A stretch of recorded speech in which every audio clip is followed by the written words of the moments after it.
Rutherford model of atom. Rutherford ने जो atom का मॉडल दिया उसमें उन्होंने क्या बताया कि देख भाई, बीच में होता है यहाँ पे तेरा न्यूक्लियस, ठीक है। उन्होंने बोला बीच में होता है क्या, अपन का न्यूक्लियस होता है। उसके बाद फिर उन्होंने क्या बोला कि देखो भाई, ये जो न्यूक्लियस है ना, इसी न्यूक्लियस के चारों ओर ऐसे चक्कर काटते रहते हैं क्या, इलेक्ट्रॉन्स। कैसे, जैसे एक सोलर सिस्टम में क्या होता है कि बीच में सन है और उसके चारों तरफ प्लैनेट्स क्या कर रहे हैं, रिवॉल्व कर रहे हैं।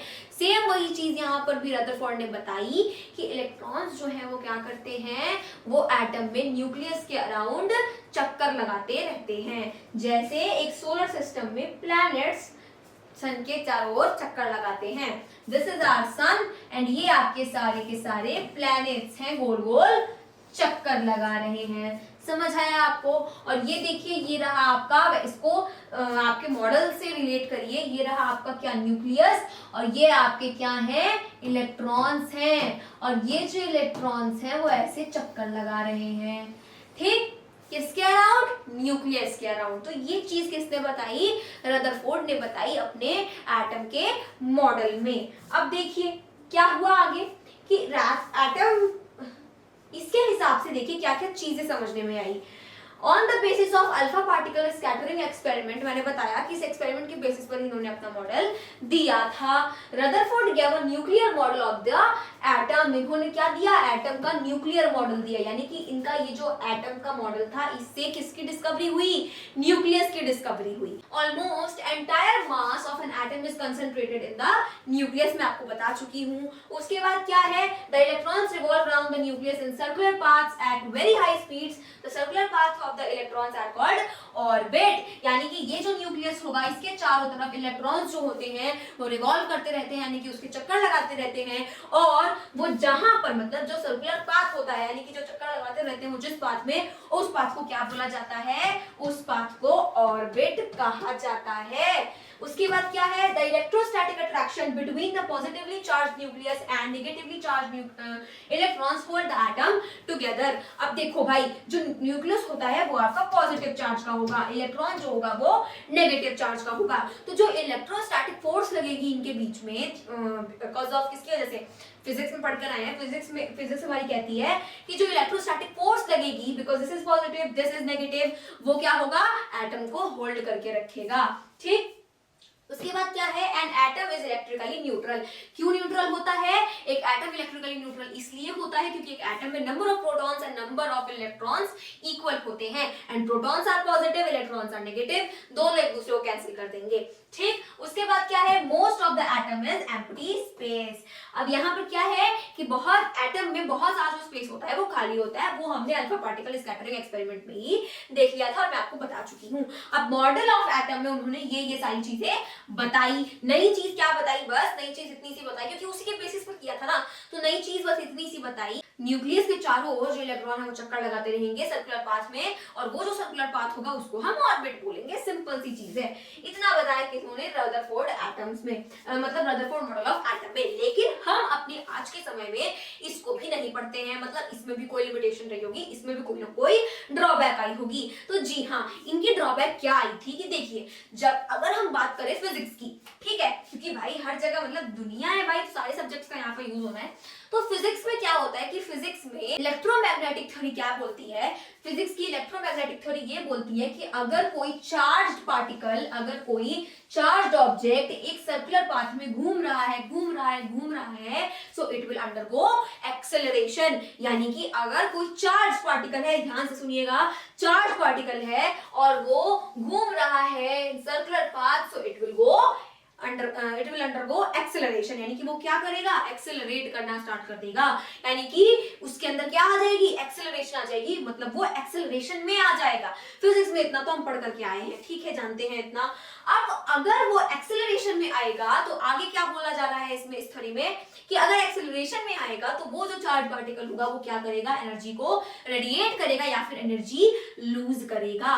तो इस हिसाब से देखा जाए, अगर इसको हम रदरफोर्ड के मॉडल ऑफ एटम में लगाएं तो क्या हमें देखने को मिलता है कि वो जो चार्ज पार्टिकल है, इलेक्ट्रॉन क्या है भाई, चार्ज पार्टिकल ही तो है, तो इलेक्ट्रॉन जो है वो सर्कुलर पाथ में घूमता रहेगा, तो बॉन्ड एक्सेलरेशन में आ जाएगा, और अगर वो एक्सेलरेशन में आ जाएगा तो एनर्जी को लूज करेगा। तो पहले जब वो इस स्पीड से घूम रहा था, अब धीरे धीरे धीरे धीरे धीरे धीरे धीरे धीरे धीरे धीरे धीरे धीरे धीरे धीरे धीरे धीरे उसकी स्पीड कम हो जाएगी, और अल्टीमेटली वो जो बीच का न्यूक्लियस होगा, जो बीच का न्यूक्लियस होगा आपका, इसमें आकर के आपका जो इलेक्ट्रॉन है वो गिर जाएगा। क्यों गिर जाएगा? क्योंकि देखिए जैसे जैसे वो दूर रहेगा एनर्जी कम होगी, उसकी एनर्जी कम होगी ना, तो ये जो पॉजिटिव पार्टिकल है वो क्या करेगा, नेगेटिव पार्टिकल को, यानी कि जो आपके क्या होंगे, जो आपके इलेक्ट्रॉन होंगे उनको क्या करेगा, और भी ज्यादा अट्रैक्ट करेगा।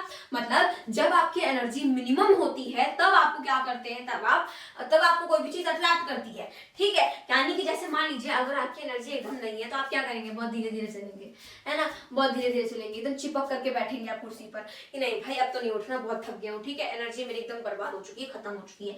तो वही चीज है, इलेक्ट्रॉन जब एक्सेलरेशन में जाएगा तो वो अपनी एनर्जी को लूज करेगा, और जैसे जैसे वो अपनी एनर्जी को लूज करता जाएगा वो न्यूक्लियस के पास आता जाएगा, क्योंकि एनर्जी कम होगी तो न्यूक्लियस उसको अट्रैक्ट करेगा, of course positive negative, right. तो न्यूक्लियस उसको अट्रैक्ट करेगा और वो न्यूक्लियस के धीरे धीरे धीरे धीरे पास आता जाएगा। तो क्या होगा, मान लीजिए अगर न्यूक्लियस यहाँ पर है, न्यूक्लियस यहाँ पर है, तो पहले जो आपका इलेक्ट्रॉन है वो ऐसे घूम रहा था खूब तेज, फिर उसकी एनर्जी थोड़ी सी धीरे हुई, वो पास आया, फिर और धीरे हुई, पास आया, उसकी एनर्जी और लूज हुई, वो और पास आया, और लूज हुई और पास आया, और ऐसे लूज होती गई और वो न्यूक्लियस के पास आता गया, एंड अल्टीमेटली एक टाइम ऐसा आया जब वो इस न्यूक्लियस में आकर के गिर गया, और जो एटम होगा वो कोलैप्स हो जाएगा, है ना। एटम्स को फिर कोलैप्स हो जाना चाहिए, लेकिन भाई ऐसा थोड़ी ना होता है।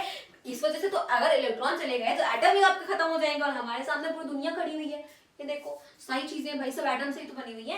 तो इसका मतलब क्या हुआ, इसका मतलब ये हुआ कि इसमें कुछ ना कुछ तो गड़बड़ है भाई। इन्होंने जो बताया है रदरफोर्ड ने वो तो गलत बात बताई है, ठीक। तब क्या होता है कि देखिए इन्होंने न्यूक्लियस की डिस्कवरी करी, उसमें किसी ने कोई छेड़छाड़ नहीं करी, बस इन्होंने जो इलेक्ट्रॉन के बारे में बताया ना इसी में थोड़ा सा यहाँ पे छेड़छाड़ किया गया। चलिए देखते हैं क्या किया गया। अच्छा पहले पढ़ लेते हैं, देखिए क्या इसमें लिखा है।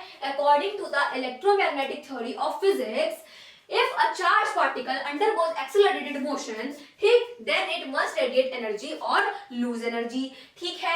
Now if we apply this theory to the Rutherford model of atom, it will mean that the negatively charged electrons revolving around the nucleus with accelerated motion will lose their energy continuously by radiation. The electrons will then be attracted more strongly by the oppositely charged nucleus, right? nucleus क्या है आपका, nucleus positive है, and जो आपका electron है वो क्या है, नेगेटिव है, ठीक। Due to which they will come more and more close to the nucleus, जैसा कि मैंने आपको बताया, and ultimately electron should fall into the nucleus by taking a spiral path. Spiral path मतलब जानते हैं आप सभी, ठीक। This should make the atom very unstable and hence the atom should collapse, और इस वजह से एटम जो है वो बहुत ही ज्यादा क्या हो जाएंगे, अनस्टेबल हो जाएंगे। इस थ्योरी के हिसाब से तो यही बात प्रूफ होती है, बट हम जानते हैं एटम्स आर वेरी स्टेबल, दुनिया आपकी पूरी स्टेबल है, खड़ी हुई है, ठीक। Atoms are very stable. तो ये चीज जो है आप देखिए, इससे आप समझ सकते हैं, कॉइल है आपका, कॉइल बेस्ट एग्जांपल है, इससे आप समझ सकते हैं। मान लीजिए इलेक्ट्रॉन यहाँ पर है और ऐसे ऐसे ऐसे ऐसे ऐसे ऐसे ऐसे ऐसे ऐसे घूम करके आया और वो न्यूक्लियस में गिर गया। समझ आई आपको ये चीज? आई होप आपको समझ में आई होगी। आइए देखते हैं कि अब ये जो आपका मसला है उसको किसने सुलझाया। तो फिर एक साइंटिस्ट निकल करके आते हैं जिनका नाम होता है नील्स बोहर। इन्होंने बोला कि देख भाई, मेरे रदरफोर्ड को कोई कुछ नहीं करेगा, उसने न्यूक्लियस की थ्योरी दे दी, बहुत बढ़िया थ्योरी दी है, बहुत अच्छा एक्सपेरिमेंट करा है, तगड़ा एक्सपेरिमेंट करा है, गोल्ड फॉयल एक्सपेरिमेंट, और वो एक्सपेरिमेंट बिल्कुल सही है, हम उसमें कुछ करेंगे ही नहीं। बात तो दिक्कत तो यार इलेक्ट्रॉन में आ रही है ना, वो मैं संभाल लूंगा। तो इन्होंने क्या बताया कि देख भाई, जो आपके इलेक्ट्रॉन्स होते हैं वो चक्कर लगाते हैं न्यूक्लियस के चारों ओर, सही में चक्कर लगाते हैं, सही बताया है, लेकिन थोड़ा सा मॉडिफाई करके मैं बताता हूँ। वो चक्कर तो लगाते हैं जो इलेक्ट्रॉन्स होते हैं, बट एक स्पेशल ऑर्बिट में चक्कर लगाते हैं, या फिर आप कह सकते हैं सर्टेन ऑर्बिट्स में चक्कर लगाते हैं, डिस्क्रीट ऑर्बिट्स में चक्कर लगाते हैं। और जब वो उन ऑर्बिट्स में चक्कर लगाते हैं, मतलब उनको मनमौजी नहीं है कि उनका यहाँ मन किया तो यहाँ घूमेंगे, कल वहां मन किया तो कल वहां घूमेंगे, परसों वहां मन किया तो वहां घूमेंगे, जहां मन वहां घूमेंगे, जैसे मन तैसे घूमेंगे, नहीं। उनके लिए एक स्पेशल ऑर्बिट्स होते हैं, एक डिस्क्रीट ऑर्बिट्स होते हैं जिसमें इलेक्ट्रॉन्स जो हैं वो न्यूक्लियस के चारों ओर घूमते रहते हैं, और जब वो उन डिस्क्रीट ऑर्बिट्स में घूमते हैं तो वो कोई भी एनर्जी रेडिएट नहीं करते हैं, ठीक है। और जब एनर्जी रेडिएट नहीं करते हैं तो वो न्यूक्लियस के और क्लोजर नहीं आते हैं, न्यूक्लियस उनको अट्रैक्ट नहीं करता, एंड देन वो न्यूक्लियस में आकर के गिरते नहीं है। तो पूरा मैंने मसला ही खत्म कर दिया। भाई घूमते हैं तो डिस्क्रीट ऑर्बिट में घूमते हैं, एनर्जी ही नहीं रेडिएट करते, मैंने जड़ी उखाड़ दी। जब एनर्जी ही नहीं रेडिएट करेंगे तो कुछ होगा ही नहीं, कोई दिक्कत ही नहीं आएगी, सीधी सी बात है। तो देखिए, in order to explain the stability of atom, overcome the objection against Rutherford's model of atom, Niels Bohr gave a new arrangement of electrons in the atom in 1913। अभी भी यहाँ पर याद रखिए, न्यूट्रॉन्स की डिस्कवरी 1932 में हुई थी, इन्होंने 1913 में दिया है, मतलब सब पहले ही हो रहा था। न्यूट्रॉन की डिस्कवरी बड़ी बाद में हुई थी। तो देखिए यहाँ पर क्या बोला जा रहा है कि जो रदरफोर्ड मॉडल ऑफ एटम था उसको ओवरकम करने के लिए नील्स बोहर ने क्या करा, अपना एक नया अरेंजमेंट बताया इलेक्ट्रॉन्स का एटम में, ठीक। वो नया अरेंजमेंट कैसे बताया, देखिए रदरफोर्ड का जो एटम था, मतलब रदरफोर्ड का जो मॉडल था, उस हिसाब से देखिए, अगर ये हमारा क्या है, ये हमारा क्या है, न्यूक्लियस है, तो इसमें ये जो है वो आपके ऐसे ऐसे ऐसे ऐसे ऐसे ऐसे चक्कर लगाएंगे, है ना, चक्कर लगाते रहेंगे, चक्कर लगाते रहेंगे, लगाते रहेंगे, लगाते रहेंगे, लगाते रहेंगे, लगाते रहेंगे, लगाते रहेंगे, और एक टाइम ऐसे आगे इसमें आके गिर जाएंगे। तो ये रदरफोर्ड का मॉडल ऑफ एटम था, जो कि आपका एटम को अनस्टेबल बता रहा था, और जो कि बहुत ही गलत बात है, तो इसको नहीं माना गया, इसमें ड्रॉबैक आ गया। उसके बाद क्या है, Bohr's model of the atom, इन्होंने कैसा अपना मॉडल दिया, देखिए उसमें इन्होंने क्या बताया कि देख भाई, ये मेरा न्यूक्लियस है, ठीक, ये मेरा न्यूक्लियस है, और ये जो आपके इलेक्ट्रॉन हैं वो एक डिस्क्रीट ऑर्बिट में घूमेंगे, यहीं पे वो चक्कर काटते रहेंगे, और जब यहीं पे चक्कर काटेंगे तो कोई एनर्जी रेडिएट नहीं करेंगे, जीवन भर घूमते रहेंगे। समझ आई आपको ये चीज, बिल्कुल समझ में आ गई। देखिए ये डिस्क्रीट ऑर्बिट्स हैं और इसी में वो घूमते रहेंगे, ठीक, डिस्क्रीट ऑर्बिट्स में ही घूमते रहेंगे, तो कोई एनर्जी रेडिएट नहीं करेंगे, तो वो न्यूक्लियस उनको अट्रैक्ट भी नहीं करेगा, एंड देन वो न्यूक्लियस में आकर गिरेंगे भी नहीं, एटम भी कोलैप्स नहीं करेगा, ठीक। उसके बाद देखिए, अब यहाँ पर इससे फिर से समझते हैं, अब इसमें क्या चीज हो रही है, देखिए ये रहा आपका न्यूक्लियस, एंड यहाँ पर ये देखिए, ये चीज समझिए, ये आपका क्या है, ये हमारा इलेक्ट्रॉन है, ठीक। अब ये जो इलेक्ट्रॉन है वो ऐसे यहां से मान लीजिए स्टार्ट हुआ, तो वो ऐसे ऐसे ऐसे ऐसे ऐसे ऐसे करते करते करते करते देखिए ये रहा आपका इलेक्ट्रॉन, और वो ऐसे आया, ऐसे हुआ, ऐसे हुआ, ऐसे हुआ करके इसमें गिर गया। तो ये था आपका क्या, एनर्जी रेडिएटिंग ऑर्बिट। ये आपका कौन सा ऑर्बिट है, एनर्जी रेडिएटिंग ऑर्बिट है, ठीक है। और ये आपका रदरफोर्ड का था जिसमें ड्रॉबैक आई थी। इसको देखिए, अगर हम ये वाला देखें तो यहाँ पर क्या है, ये रहा आपका न्यूक्लियस और ये रहा इलेक्ट्रॉन, और ये एक डिस्क्रीट ऑर्बिट में घूमता जा रहा है, घूमता जा रहा है, घूमता जा रहा है, और कोई एनर्जी रेडिएट नहीं कर रहा है। Non radiating energy orbit suggested by Bohr, देखिए लिखा है ना, non radiating energy orbit suggested by Bohr. Rutherford का था, ये बोहर का था। तो लो, इलेक्ट्रॉन्स की जो समस्या है वो सॉल्व हो गई, इलेक्ट्रॉन्स का अरेंजमेंट हमें समझ में आ गया।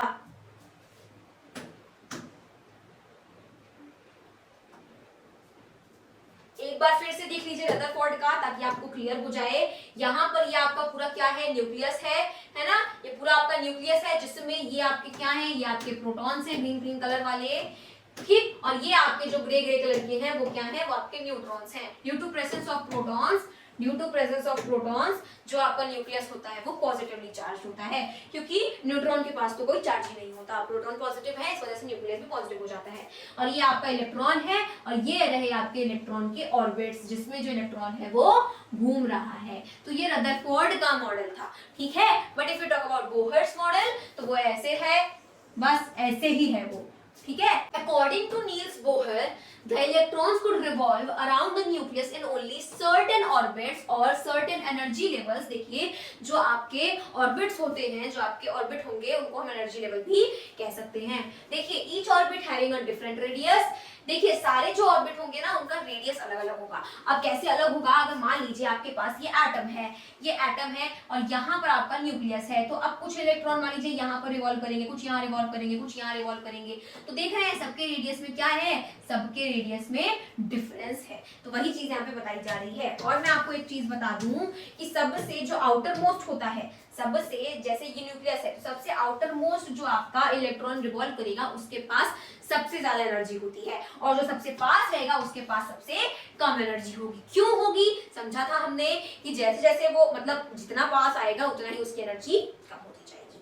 ठीक, तो जितने पास जो इलेक्ट्रॉन सबसे पास रहता है उसकी एनर्जी सबसे कम होती है, और जैसे जैसे आप दूर जाते जाएंगे न्यूक्लियस से, वैसे वैसे इलेक्ट्रॉन्स की जो एनर्जी है वो बढ़ती जाएगी। ठीक है, तो इसीलिए बोल रहा है यहाँ पे each orbit having a different radius. उसके बाद अगर हम बात करें तो देखिए, when an electron is revolving in a particular orbit और particular energy level around the nucleus, the electron does not radiate energy, जो मैं आपको पहले ही बता चुकी हूँ, डज नॉट लूज एनर्जी, कोई एनर्जी लूज नहीं करते जब वो एक सर्टेन एनर्जी लेवल में रिवॉल्व करते हैं। तो ठीक, उसके बाद क्या है यहाँ पर देखिए, मैंने आपको बताया द सर्कुलर पाथ और orbits around the nucleus where the movement of electron take place, यानी कि अगर ये न्यूक्लियस है तो इसके चारों ओर इलेक्ट्रॉन जो चक्कर लगाते हैं, तो वो जो आपका सर्कुलर पाथ होता है या फिर ऑर्बिट होता है, उसको हम क्या बोलते हैं? उसको हम एनर्जी लेवल्स या फिर इलेक्ट्रॉन शेल्स भी बोलते हैं। एनर्जी लेवल भी कहते हैं और इलेक्ट्रॉन शेल्स भी बोलते हैं। ठीक है, तो कभी आ जाए पेपर में तो आप घबरा मत जाइएगा। अब आगे देखिए क्या लिखा हुआ है, Bohr's model of the atom. अब उन्होंने ये चीज आपकी बता दी कि इलेक्ट्रॉन्स का अरेंजमेंट कैसे है। अब इन्होंने अपना एक मॉडल दिया। मॉडल कैसे दिया, आइए देखते हैं। इनका भी मॉडल ऑफ एटम देख लेते हैं। थॉमसन मॉडल ऑफ एटम देखा है, रदरफोर्ड मॉडल ऑफ एटम देखा है, अब बोहर्स मॉडल ऑफ एटम की बारी। The present concept of atom was given by Niels Bohr. The Bohr's model of atom can be described as follows, an atom is made up of 3 particles, electron, proton and neutron. भाई क्या बच्चों जैसे questions यहाँ पे बच्चों जैसी statements लिखी हुई है, तब से पढ़ते हुए आ रहे हैं, सब जानते हैं, लेकिन इन्होंने अपने मॉडल में बताया था तो इनकी स्टेटमेंट थी, तो आइए पढ़ लेते हैं एक बार क्या जाएगा। तो देखिए, 3 particles, electron, proton, neutrons. Electrons have negative charge, oh god. Protons have positive charge, whereas neutrons have no charge. They are neutral. Due to the presence of equal number of negative electrons and positive electrons, the atom on the whole is electrically neutral. उसके बाद क्या है? The protons and neutrons are located in small nucleus and at the center of the atom. Due to presence of protons, nucleus is positively charged. मैंने बता दिया, protons की वजह से ही nucleus जो है वो positively charged होते हैं। ठीक है, उसके बाद देखिए, अब यहाँ पे ये वाला बहुत ही ज्यादा इंपॉर्टेंट है, इसको आप ध्यान से समझिएगा। देखिए क्या बोल रहा है, the electrons revolve rapidly around the nucleus in fixed circular path called energy levels or shells. The energy levels of shells are represented in 2 ways. अब देखिए, मैंने आपको बताया कि जो इलेक्ट्रॉन होंगे वो जब सर्कुलर पाथ में घूमते होंगे, घूम रहे होंगे, तो सबके जो रेडियस होंगे वो अलग अलग होंगे। यार अगर ये न्यूक्लियस है तो कोई यहाँ घूम रहा है, कोई यहाँ घूम रहा है, कोई यहाँ घूम रहा है, तो सबके रेडियस में डिफरेंस आया ना। तो इसको रिप्रेजेंट करने के 2 तरीके हैं हमारे पास। कौन से तरीके हैं? 2 तरीके हैं, जिसमें पहला आता है आपका नंबर वाला, कि या तो आप 1 2 3 4 करके रिप्रेजेंट कर लो। उसके बाद आता है सिंबल वाला, या तो आप KLMNOP करके रिप्रेजेंट कर लीजिए। ए से नहीं स्टार्ट करते, के से ही इनकी जो शेल्स हैं वो स्टार्ट होती है। For example K shell, M shell, sorry K shell, L shell, M shell, N shell, O shell, P shell and so on Z तक। ठीक, मतलब जेड तक जाता तो नहीं है, बट स्टिल मैं आपको बता रही हूँ आगे जितना जाएगा। ठीक है, तो इस तरीके से यहाँ पर आपका हो गया। अब ये देखिए, आपका इसमें समझिए, ये है आपका पॉजिटिवली चार्ज्ड न्यूक्लियस। ये आपका क्या है? पॉजिटिवली चार्ज्ड न्यूक्लियस है। ये रहा आपका क्या? पहला इलेक्ट्रॉन शेल, या फिर हम बोल सकते हैं पहला एनर्जी लेवल। तो आप इसको कैसे रिप्रेजेंट करेंगे? देखिए, आप इसको कैसे रिप्रेजेंट करेंगे? ये जो आपका पहला वाला है, ये देखिए, ये जो आपका पहला वाला है, दिस वन, इसको आप या तो नंबर से रिप्रेजेंट कर सकते हैं, दैट इज 1, या तो आप इसको सिंबल से रिप्रेजेंट कर सकते हैं, दैट इज के। यानी कि ये वाली जो शेल है, ये वाला जो एनर्जी लेवल है, वो क्या हो जाएगा? के शेल हो जाएगा। इसका नाम क्या हो जाएगा? के शेल हो जाएगा। उसके बाद जो दूसरा वाला आया, उसका नाम क्या हो जाएगा? एल शेल हो जाएगा। देखिए, उसका नाम क्या हो जाएगा? एल शेल हो जाएगा, या फिर आप 1 2 भी बोल सकते हैं। 1 बोल दिया के शेल को, 2 बोल दिया एम शेल को, उसके बाद क्या, सॉरी एल शेल को। उसके बाद थर्ड है आपकी, थर्ड शेल को क्या बोलेंगे? थर्ड शेल को एम शेल बोलेंगे, थर्ड वाली। उसके बाद जो फोर्थ आई है आपकी, उसको एन शेल बोलेंगे, एंड सो ऑन, ऐसे आपका चलता जाएगा। O shell, P shell, Q shell, R shell. ठीक, और ये आपकी फोर्थ वाली हो गई। तो मैंने बताया 2 तरीके हैं रिप्रेजेंट करने के, 2 तरीके, या तो नंबर से कर लीजिए 1 2 3 4, ये पहला तरीका हो गया, this is the first method.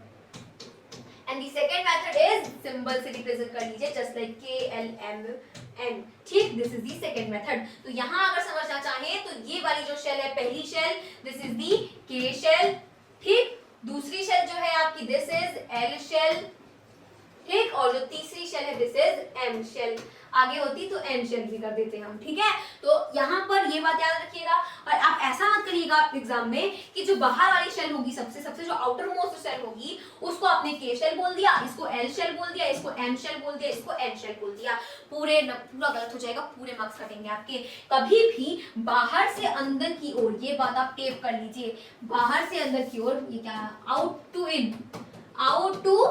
इन, कभी भी आपको ये जो सिंबल्स है या फिर ये जो नंबरिंग करनी है वो नहीं करनी है, ये क्या है, गलत है। आपको हमेशा इन टू आउट करना है, यानी कि अंदर से बाहर की तरफ करना है, यानी कि अंदर से करेंगे, अंदर साइड से हम यहाँ पे काउंटिंग स्टार्ट करेंगे। कैसे, अंदर साइड से काउंटिंग स्टार्ट करने का मतलब क्या है, अंदर साइड से काउंटिंग स्टार्ट करने का मतलब है कि ये फर्स्ट वाला K, सेकेंड वाला L एंड थर्ड वाला M एंड फोर्थ वाला N, 1 2 3 4 भी बोल सकते हैं, ठीक। तो ये चीज हम समझ गए। देखिए वही चीज लिखा हुआ है, the energy levels of the shell are represented in two ways, either by the numbers 1 2 3 4 5, ठीक है, एंड 6, और by the letters K L M N O P।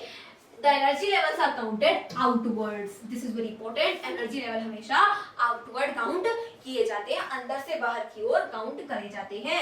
Next क्या बोला इन्होंने, There is a limit to the number of electrons which each level or shell can hold। मतलब यहाँ पर क्या बोला जा रहा है कि हर एक शेल और हर एक एनर्जी लेवल की एक लिमिटेशन होगी, एक लिमिट होगी, वो कितने नंबर ऑफ इलेक्ट्रॉन्स को होल्ड कर सकता है या फिर उसके अंदर कितनी कैपेसिटी है इलेक्ट्रॉन्स को होल्ड करने की। मान लीजिए अगर ये आपके पास न्यूक्लियस है तो पहली शेल जो है मान लीजिए वो कैपेबल है सिर्फ और सिर्फ एक इलेक्ट्रॉन को होल्ड करने की, सिर्फ और सिर्फ वो एक इलेक्ट्रॉन को होल्ड कर सकती है, जो पहली शेल है।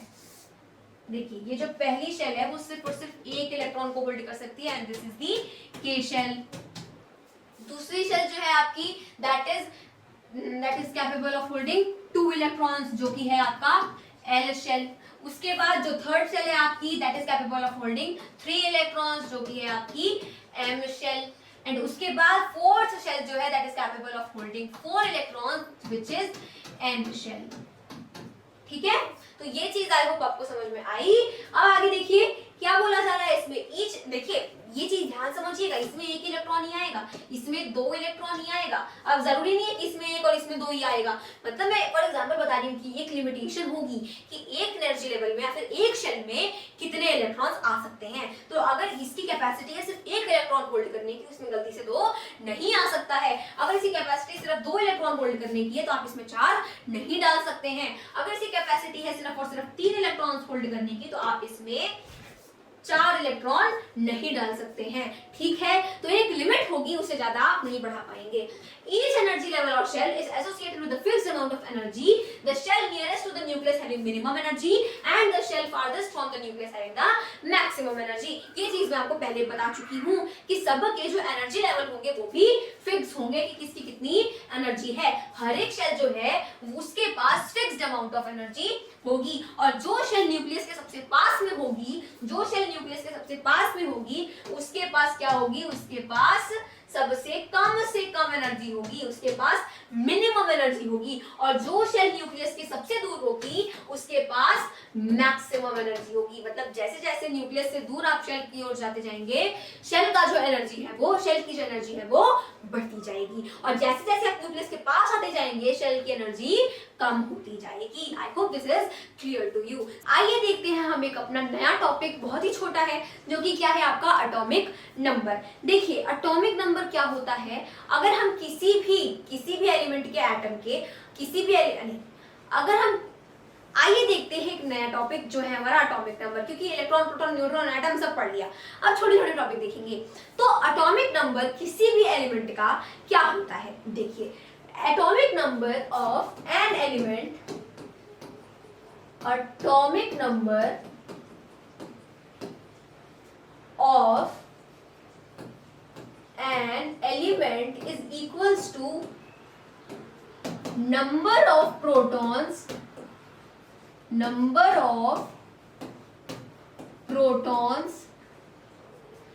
present in one atom. समझ आया? यानी कि कोई भी एलिमेंट है उसका एटॉमिक नंबर किसके बराबर होगा, उस एटम में जितने भी प्रोटॉन प्रेजेंट होंगे वही हो जाएगा। अच्छे से प्यारे से एग्जांपल से समझते हैं। लेट्स सपोज हमारे पास सोडियम है, हमारे पास सोडियम है। सोडियम में क्या होता है कि 11 प्रोटॉन्स होते हैं। सोडियम में कितने प्रोटॉन्स होते हैं, 11 प्रोटॉन्स होते हैं। तो इसका जो एटॉमिक नंबर होगा वो क्या आएगा, 11 आएगा। अब आप कहेंगे जेड क्यों लिखा है, तो देखिए जो एटॉमिक नंबर होता है इसको जेड से रिप्रेजेंट किया जाता है। किससे, जेड से। एटॉमिक नंबर को जेड से रिप्रेजेंट किया जाता है। तो सोडियम में 11 प्रोटॉन्स होते हैं, इस वजह से इसका जो एटॉमिक नंबर आएगा वो 11 आ जाएगा। सिमिलरली कार्बन जो है, कार्बन में 6 प्रोटॉन्स होते हैं। तो कार्बन में अगर 6 प्रोटॉन्स हैं तो इसका एटॉमिक नंबर 6 आ जाएगा। सिमिलरली अगर हाइड्रोजन है हमारे पास, तो हाइड्रोजन एक लौता ऐसा यूनिक है, इसमें सिर्फ और सिर्फ एक प्रोटॉन होता है। तो इसका जो एटॉमिक नंबर आएगा वो 1 आ जाएगा। समझ आ गई बात? तो जो यार नंबर ऑफ प्रोटॉन होगा एटम में बस वही हो जाएगा आपका एटॉमिक नंबर। बहुत ही बढ़िया बात हो गया। और देखिए इसमें हमारा जो सिंबल रिप्रेजेंट जिससे करना है वो कैपिटल जेड होता है, इससे ही एटॉमिक नंबर को रिप्रेजेंट करा जाता है। तो देखिए एक बार पढ़ लेते हैं क्या लिखा है। For example N atom of sodium element has 11 protons in it, so the atomic number of sodium is 11। बड़ी सिंपल सी बात है। Similarly, one atom of carbon element has 6 protons in it, so the atomic number of carbon is 6. उसके बाद क्या है, an hydrogen atom has just 1 proton in its nucleus, therefore the atomic number of hydrogen is 1. तो जिसके atom में जितने proton होंगे उस एलिमेंट का वो एटॉमिक नंबर हो जाएगा। और देखिए एटॉमिक नंबर जो है इसको लेटर जेड से डिनोट करा जाता है। ठीक है, समझ गए? अब हम आगे देखते हैं एक और चीज, वो क्या है कि देखिए हम सबको पता है कि कोई भी अगर आपके पास क्या है एटम है तो उस समय नंबर ऑफ प्रोटॉन और नंबर ऑफ इलेक्ट्रॉन्स क्या होंगे, इक्वल होंगे। Number of proton is equal to number of electron. That's why जो आपका एटम होता है वो इलेक्ट्रिकली न्यूट्रल होता है, क्योंकि पॉजिटिव नेगेटिव एंड इक्वल दोनों को कैंसिल आउट कर देते हैं, तो वो इलेक्ट्रिकली न्यूट्रल बन जाता है। अब यहाँ पर अगर मैं बोल रही हूँ, लेट्स सपोज अगर मैं बोलूँ कि ए नाम का कोई लड़का है, उसकी एज 10 इयर्स है, ठीक है, उसकी एज 10 इयर्स है, और बी नाम का एक लड़का है, उसकी एज भी 10 इयर्स है, तो मैं ये बोलूंगी ना कि ए इज इक्वल्स टू बी, है ना, ए इज इक्वल्स टू बी। ए की जो एज है वो बी की एज के बराबर है। अब मान लीजिए कोई एक और लड़का आ जाता है, उसका नाम मान लीजिए एच है, एच नाम का कोई लड़का आ जाता है, तो अब मान लीजिए कि उसकी एज जो है वो भी 10 साल है, तो वो क्या होगा, वो ए के भी बराबर होगा, बी के भी बराबर होगा। समझ आया, समझ आया, समझ आया, समझ आया? यानी कि अगर मैं बोलूं कि ये जो एच नाम का लड़का है वो बी के क्या है, बराबर है। ठीक, अगर मैं बोलूं कि एच नाम का लड़का जो है वो बी नाम के लड़के के बराबर है, एच बी के बराबर है, तो इसका मतलब क्या हुआ कि एच जो है वो ए के भी बराबर है। आप रिलेट कर पा रहे हैं? अगर एच बी के बराबर है तो एच ए के भी बराबर है। क्यों बराबर है? क्योंकि एच बी से रिलेट कर रहा है और बी ए से रिलेट कर रहा है, बी ए के इक्वल है, इसलिए एच भी ए के इक्वल हो जाएगा। अब बस छोटा सा काम करिए, इसकी जगह पर एटॉमिक नंबर रख दीजिए, इसकी जगह पर एटॉमिक नंबर रख दीजिए, इस बी की जगह पर नंबर ऑफ प्रोटॉन्स रख दीजिए, नंबर ऑफ प्रोटॉन्स रख दीजिए, और इस H की जगह पर नंबर ऑफ इलेक्ट्रॉन्स रख दीजिए। बहुत अच्छी बात हो गई। समझ पा रहे हैं यहाँ पे कहना क्या चाह रहे हैं? देखिए कहना ये चाह रहे हैं कि atomic number of an element is equals to number of protons present in one atom. It is also equals to number of electrons present in one neutral atom. Neutral atom क्यों लग गया? न्यूट्रल एटम इसलिए लगा है क्योंकि atom जब आपका neutral होता है तभी आपका जो नंबर ऑफ इलेक्ट्रॉन है, नंबर ऑफ प्रोटॉन है वो इक्वल होता है। अगर number of electron, number of proton equal है तो आपका जो एटम है वो न्यूट्रल बन जाता है। तो आप नॉर्मल एटम भी बोल सकते हैं। तो कोई भी एटम है तो उसका एटॉमिक नंबर इलेक्ट्रॉन के भी इक्वल होगा और प्रोटॉन के भी इक्वल होगा। अब एक और इंटरेस्टिंग चीज जान लेते हैं। वो क्या जानते हैं? एक इंटरेस्टिंग चीज हम ये जान लेते हैं कि कोई भी केमिकल रिएक्शन होता है तो उसमें जो इलेक्ट्रॉन्स होते हैं वो ही पार्ट लेते हैं। कभी भी किसी भी केमिकल रिएक्शन में एटम में जो इलेक्ट्रॉन्स होते हैं वो ही पार्ट लेते हैं। इन अ केमिकल रिएक्शन, ठीक है, रिएक्शन, हाँ, इन अ केमिकल रिएक्शन हमेशा इलेक्ट्रॉन्स ही एटम के पार्ट लेंगे। कभी भी जो एटम के प्रोटॉन्स होते हैं वो पार्ट नहीं लेते हैं, ठीक है, प्रोटॉन्स कभी भी पार्ट नहीं लेते हैं। इस वजह से जो आपका एटॉमिक नंबर होता है एलिमेंट का वो कभी भी चेंज नहीं हो सकता। ना ही एटॉमिक नंबर कभी भी किसी एलिमेंट का चेंज हो सकता है और ना ही कभी भी किसी दूसरे एलिमेंट के बराबर हो सकता है। जैसे कार्बन का अगर एटॉमिक नंबर 6 है तो किसी दूसरे एलिमेंट का एटॉमिक नंबर 6 नहीं हो सकता। अगर कार्बन का एटॉमिक नंबर 6 है तो किसी भी केमिकल रिएक्शन के थ्रू, मतलब केमिकल रिएक्शन के टाइम जो कार्बन का एटॉमिक नंबर है वो 5 या फिर 4 नहीं हो जाएगा, 6 का 6 ही रहेगा। ऐसा इसलिए होता है क्योंकि इलेक्ट्रॉन्स जो यहाँ पे वो पार्ट लेते हैं तो वो कम हो सकते हैं, वो ज्यादा हो सकते हैं, मे बी, ठीक है, क्योंकि वो पार्ट ले रहे हैं ना तो वो कम हो सकते हैं, वो ज्यादा हो सकते हैं। लेकिन प्रोटॉन हमेशा इक्वल रहता है एंड आपका एटॉमिक नंबर जो होता है वो किसके इक्वल होता है? नंबर ऑफ प्रोटॉन्स के इक्वल होता है। तो अगर नंबर ऑफ इलेक्ट्रॉन घट बढ़ भी जाते हैं तो उससे कोई मतलब नहीं है, क्योंकि atomic number is equals to protons, है ना, नंबर ऑफ प्रोटॉन्स तो वही है।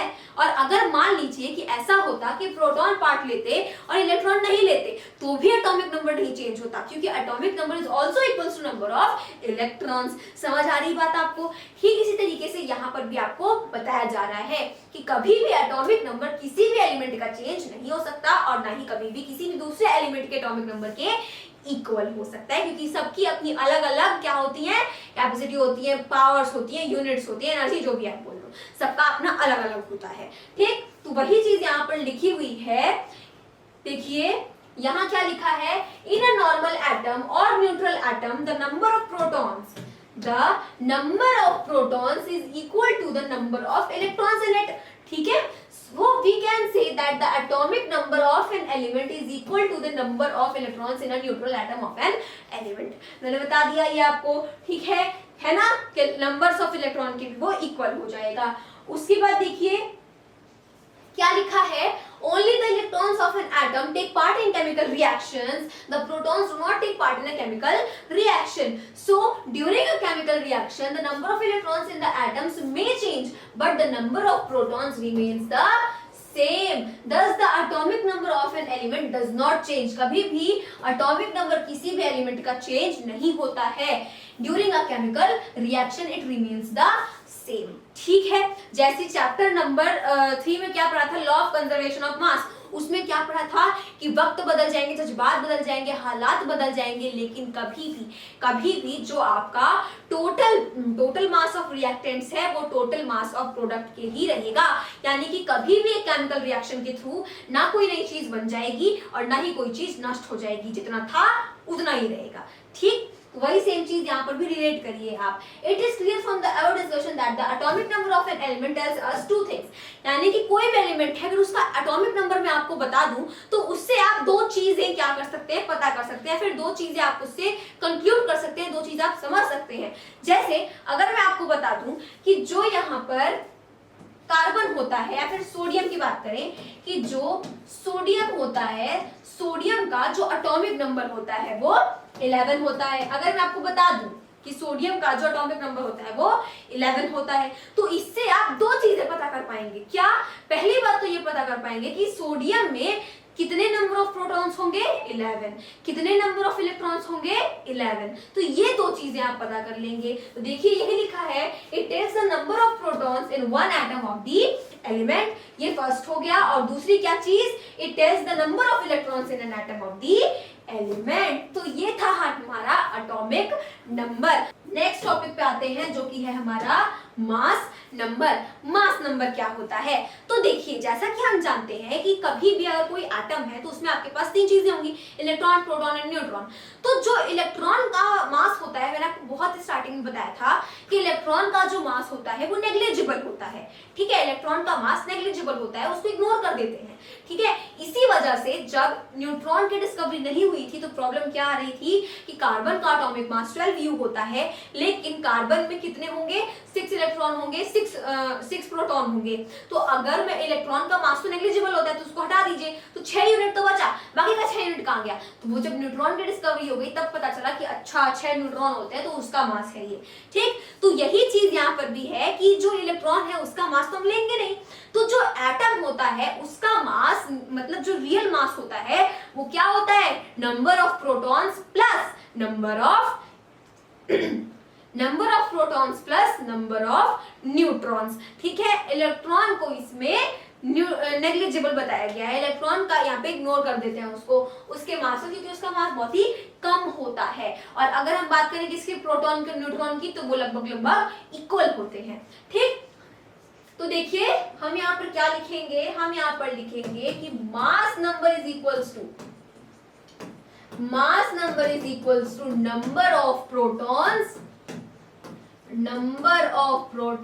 प्लस नंबर ऑफ न्यूट्रॉन्स, बस इतनी सी बात है, बस। अब जो मास नंबर होता है इसे को हम कैपिटल A से डिनोट करते हैं, एटॉमिक नंबर को करते हैं कैपिटल Z से डिनोट, एटॉमिक मास को डिनोट करते हैं कैपिटल A से, ठीक। अब देखिए मान लीजिए आपके पास सोडियम है, तो सोडियम में क्या होता है, सोडियम में आपके 11 प्रोटॉन होते हैं, ठीक है, और साथ में आपके 12 न्यूट्रॉन्स होते हैं। तो 11 प्रोटॉन और 12 न्यूट्रॉन्स कितने हो गए, 23, यानी कि एटॉमिक नंबर मास नंबर क्या आया आपका, मास नंबर आया 23, ठीक, सिंपल था। सिमिलरली अगर हम बात करें कार्बन की, कार्बन में 6 प्रोटॉन होते हैं, 6 प्रोटॉन्स, एंड इसमें होते हैं 6 न्यूट्रॉन्स, तो 6 और 6 कितने हुए, 12, तो इसका मास नंबर कितना आया, 12। अगर हम बात करें किसकी, हाइड्रोजन की, तो हाइड्रोजन एक ऐसा लौता एटम है जिसमें एक आपका क्या हो जाएगा, प्रोटॉन हो जाएगा, और इसमें न्यूट्रॉन होता ही नहीं है, तो न्यूट्रॉन क्या हो जाएगा, 0। तो 1 + 0 = क्या आया, 1 आया, यानी कि इसका मास नंबर क्या होगा, 1 ही हो जाएगा। तो आई होप आपको समझ में आया मास नंबर कैसे निकालेंगे, number of proton is equals to number of neutrons, इसमें इलेक्ट्रॉन का कोई रोल नहीं होगा। अब आगे देखिए इसमें करना क्या है, हमें पढ़ लेते हैं एक बार। देखिए for example 1 atom of sodium element contains 11 protons and 12 neutrons, so the mass number of sodium is 11 + 12 = 23. Similarly a normal carbon atom has 6 protons and 6 neutrons, so the mass number of carbon is 6 + 6 = 12. वैसे ही देखिए and an ordinary hydrogen atom is just 1, ये just 1 क्या हो जाएगा, ये proton and 0 neutron, तो इससे कहा जो आपका मास नंबर आएगा वो क्या आएगा, 1 ही आएगा। और जो मास नंबर होता है इसको हम कैपिटल लेटर A से डिनोट करते हैं, ठीक है। अब आगे एक चीज और लिखी हुई है, क्या लिखी हुई है, the mass number of an atom also gives us the atomic mass, ये बहुत इंपॉर्टेंट है। चैप्टर नंबर 3 में पढ़ते आए हैं ऑक्सीजन का एटॉमिक मास ये, कार्बन का एटॉमिक मास ये, सल्फर का एटॉमिक मास ये, इसका एटॉमिक मास वो, हाइड्रोजन का एटॉमिक मास ये। तो ये जो एटॉमिक मास होता है वो किसके इक्वल होता है, वो आपके इक्वल होता है मास नंबर के। मास नंबर जो है आपको क्या देता है, वही आपको एटॉमिक मास देता है। कैसे देता है, देखिए हम जानते हैं कि mass number is equals to क्या होता है, mass number is equals to होता है number of protons plus number of neutrons, है ना। अगर मान लीजिए एक प्रोटॉन का मास ऑफ अ प्रोटॉन, अगर एक प्रोटॉन का मास 1U है और साथ में एक न्यूट्रॉन का मास भी 1U है, ठीक है ना, क्योंकि इक्वल होता है ना। तो अगर एक प्रोटॉन का मास 1U हो गया, एक न्यूट्रॉन का मास 1U हो गया, मान लीजिए नंबर ऑफ प्रोटॉन 6 है, ठीक है, तो 6 है तो मास निकालने के लिए क्या करेंगे, एक का 1 है, एक प्रोटॉन का मास क्या है 1 है, तो 6 प्रोटॉन का मास क्या होगा 6 into 1। तो हम यहाँ पर क्या करेंगे, हम यहाँ पर लिखेंगे mass number is equals to क्या हो जाएगा, number of proton into 1 plus number of neutrons into 1 हो जाएगा ना। तो इस वजह से क्या आ गया आपका, आपका आ गया mass number is equals to mass of protons plus mass of neutrons, mass of protons plus mass of neutrons. हो गया ना, मास ही तो निकला ये, मास ऑफ न्यूट्रॉन्स। सो हम ऐसा कह सकते हैं, so mass number is equals to atomic mass, mass number is also equals to atomic mass. ठीक है, तो ये चीज हमारी हमें नई चीज मिली कि मास नंबर किसके इक्वल होगा, एटॉमिक मास के भी इक्वल होगा। ठीक है, तो जो आपका मास नंबर है वही एटॉमिक मास है। जैसे अगर आपके कार्बन का, अगर आपके कार्बन का जो मास नंबर है अगर वो 12 है, तो इसका एटॉमिक मास क्या हो जाएगा 12U हो जाएगा। बहुत सिंपल है। सोडियम का अगर मास नंबर 23 है, तो इसका एटॉमिक मास क्या हो जाएगा 23U हो जाएगा।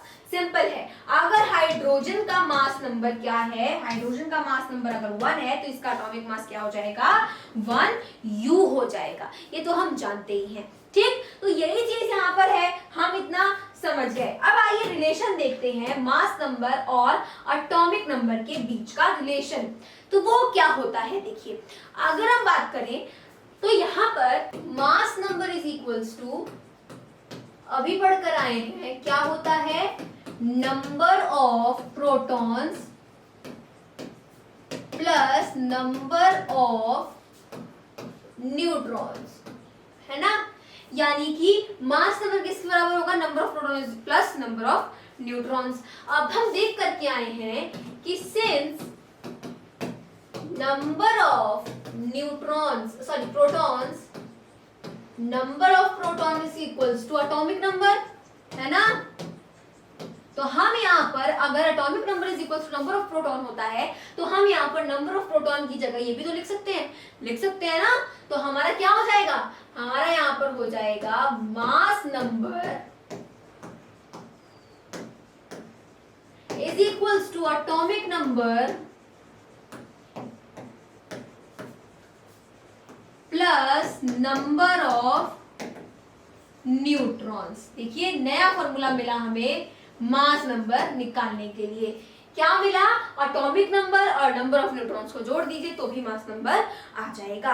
अब इसको रिप्रेजेंट कैसे करा जाता है, अगर आपको एटॉमिक नंबर और मास नंबर एक ही साथ रिप्रेजेंट करना है, दिखाना है, तो वो कैसे करेंगे। लेट्स सपोज कार्बन की बात करें, तो कार्बन यहाँ पर लिखा, ये क्या है, उस एलिमेंट का सिंबल है। देखिए इस चीज को याद रखिए, यहाँ पर ये रही ये चीज, ठीक, इसको आप याद रखिएगा, ये रहा, ठीक है। ये क्या है, ये बहुत ही इंपॉर्टेंट चीज है। सिंबल ऑफ एलिमेंट लिखेंगे सबसे पहले, जो कि ये है हमारा। ऊपर लेफ्ट साइड मास नंबर लिखा जाता है। कार्बन का मास नंबर कितना होता है 12 होता है, कार्बन का मास नंबर 12 होता है। और उसके नीचे लेफ्ट साइड क्या लिखेंगे, एटॉमिक नंबर लिखेंगे।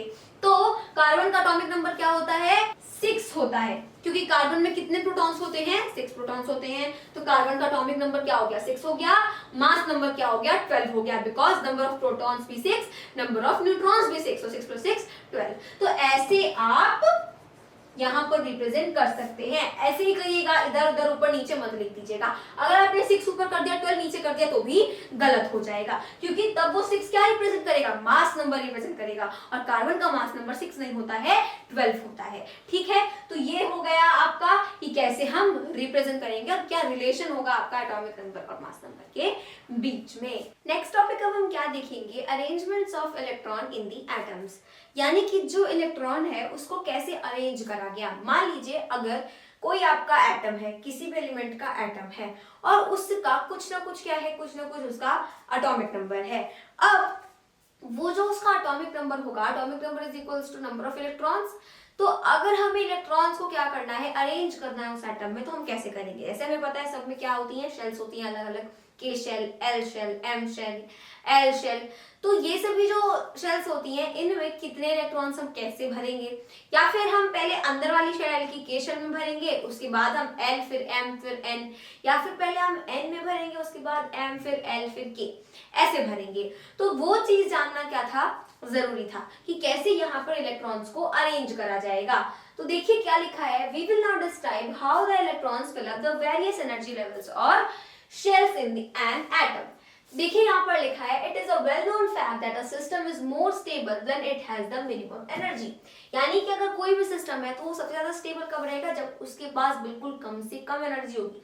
अगर ज्यादा एनर्जी आ गई तो उछल कूद करने लगेगा, लेकिन अगर उसके पास कम एनर्जी होगी तो क्या करेगा, थका रहेगा, स्टेबल रहेगा। ऐसे होता है कि जब आपके पास बिल्कुल एनर्जी नहीं होती तो आप क्या हो जाते हैं, एक ही जगह बैठे रहते हैं चिपक करके, एक ही जगह स्टेबल रहते हैं। तो वही चीज है कि एटम्स जो है वो सबसे ज्यादा स्टेबल कब होंगे, जब उनमें मिनिमम एनर्जी होगी। तो उसके लिए क्या करा जा रहा है, so the electrons occupy the low energy levels first, this will make the atom more stable. यानी कि जो आपका शेल, जो भी शेल है वो न्यूक्लियस से जितने दूर रहेगी उसका जो एनर्जी होगी, उसकी जो एनर्जी होगी वो उतनी ज्यादा होगी, है ना। जैसे जैसे हम न्यूक्लियस से दूर जाते जाते हैं वैसे वैसे शेल्स की जो एनर्जी है वो बढ़ती जाती है। और न्यूक्लियस के सबसे पास वाली जो शेल होगी, यानी कि जो पहली शेल होगी वो क्या होगी, उसके पास सबसे कम एनर्जी होगी। तो यहाँ पर वही है, now K shell is at the lowest energy level, K shell आपकी सबसे पहली वाली है, सबसे पास है न्यूक्लियस के, तो ये क्या होगी आपकी लोएस्ट एनर्जी लेवल पे होगी। So first of all the electrons fill K shell, then L shell, M shell, N shell and so on. तो सबसे पहले के शेल भरा जाएगा, फिर L, then M, then N. तो इस तरीके से शेल्स को फिल करा जाएगा।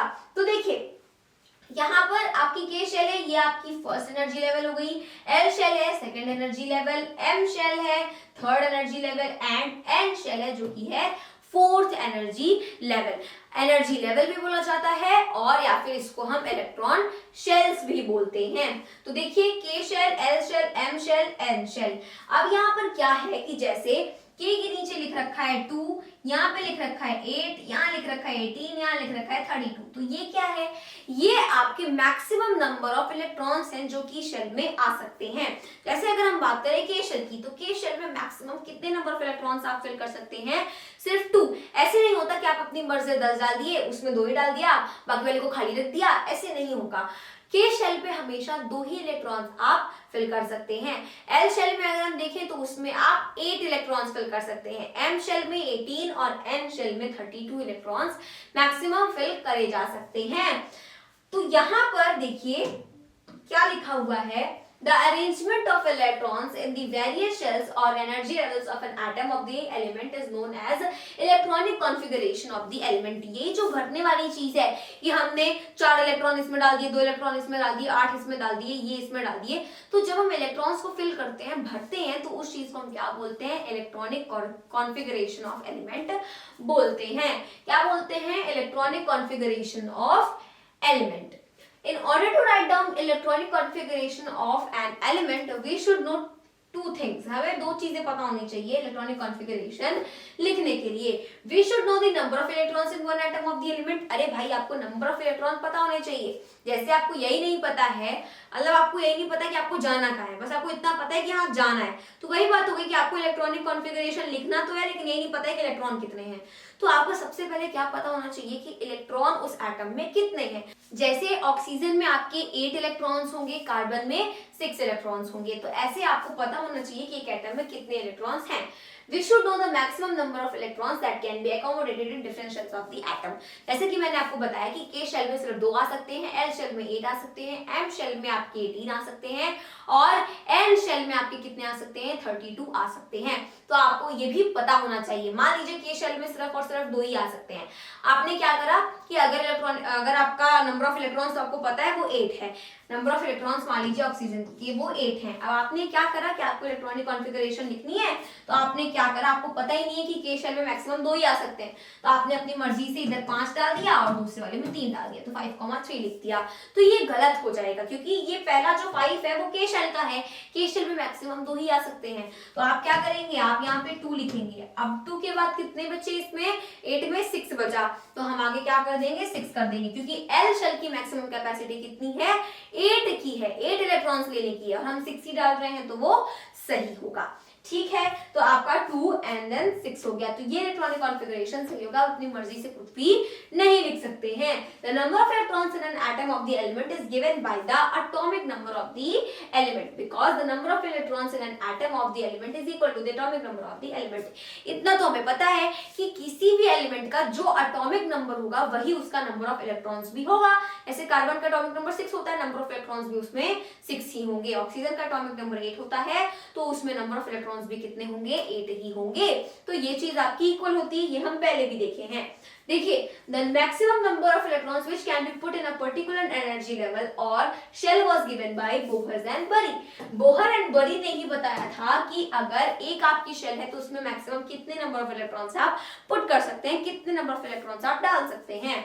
तो देखिए, पहला इन्होंने क्या बताया, the maximum number of electrons which can be accommodated in any energy level of atom is given by 2n square where n is the number of that energy level. अब मान लीजिए कि अगर मुझे निकालना है कि n शेल तक तो मुझे पता है, मान लीजिए n का ही निकालना है, n मेरा शेल है, n शेल में मुझे पता करना है कि मैक्सिमम कितने नंबर ऑफ इलेक्ट्रॉन्स आ सकते हैं, तो हम इस 2n स्क्वायर फॉर्मूले का यूज करेंगे जिसमें n जो है वो क्या है, n है आपका नंबर ऑफ, यानी कि नंबर ऑफ एनर्जी लेवल, जैसे कि n जो है वो चौथा एनर्जी लेवल है, तो हम 2 करेंगे, यहाँ 4 एंड देन उसका स्क्वायर। तो देखिए 2 4 4 16 होता है, तो 16 इंटू 2 आ जाएगा 32, यानी कि 32 मैक्सिमम नंबर ऑफ इलेक्ट्रॉन्स हैं जो कि n शेल में आ सकते हैं। मान लीजिए KLMNO, अब मुझे O का निकालना है, तो O मेरा कौन सा एनर्जी लेवल होगा, 5वां एनर्जी लेवल होगा। तो हम क्या करेंगे, यहाँ पर लिखा हमने 2 देन 5 एंड देन स्क्वायर। 5 का स्क्वायर होता है 25, 25 2 से क्या आ जाएगा 50, तो यानी कि 50 आपके क्या है, मैक्सिमम नंबर ऑफ इलेक्ट्रॉन्स हैं जो कि किसमें आ सकते हैं, ओ शेल में आ सकते हैं। ठीक है, तो ऐसे करके आप आगे जहां चाहे वहां तक आप निकाल सकते हैं। ठीक है, तो ये आपका हो गया maximum number of electrons which can be accommodated in K shell is 2, ये तो मैंने आपको बता दिया है। L shell is 8, for M shell is 18 and for N shell is 32। ठीक है, मतलब आपका n तक ही जाता है, n तक आप याद कर लीजिए, जनरली n तक ही आपका जाता है। नेक्स्ट सेकंड क्या बताया, the outermost shell of an atom cannot accommodate more than 8 electrons even if it has the capacity to accommodate more electrons. मतलब मान लीजिए कि जो आपकी आउटरमोस्ट शेल होगी, जैसे अगर ये आपका न्यूक्लियस है, ठीक है, तो जो आउटरमोस्ट शेल होगी, ठीक है, अब ये जो आउटर मोस्ट शेल होगी, नो मैटर कि उसकी कैपेसिटी कितनी है, आउटर मोस्ट शेल मतलब बिल्कुल बाहर वाली जो शेल होगी, तो उसकी कैपेसिटी मान लीजिए यहाँ पे कितनी है, 2 8 18 की है, लेकिन ये कभी भी 8 से ज्यादा इलेक्ट्रॉन्स अपने अंदर नहीं रख सकता है।